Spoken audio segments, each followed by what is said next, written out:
ikihe kintu nyine wabwira ku bantu babonye iriya video nk'uko nabaje Waboy iriya video hari abantu yagezeho wenda irabakomeretsa bitewe nuko bari bazi famille bari bazi ya mpano bari bazi Vava ukuntu ateye ibyo bintu wenda ko atanabikora iyo video ikabageraho nabo ubwabo ikabakomeretsa bakabatekerezaho nabi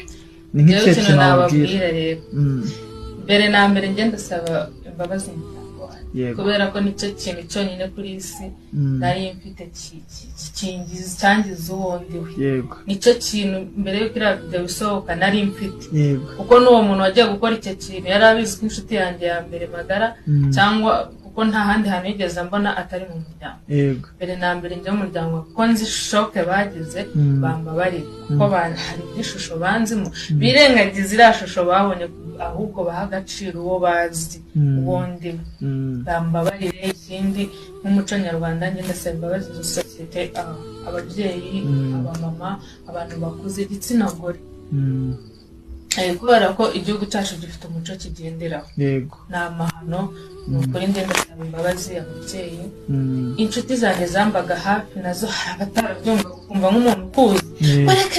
kuva ngo uransebeje ndagusebeje nabyutse mu gitondo ndavuga ati jyana aho hanze mbere na mbere mbambabarire muri rusange sosiyete na famille n'inshuti za hafi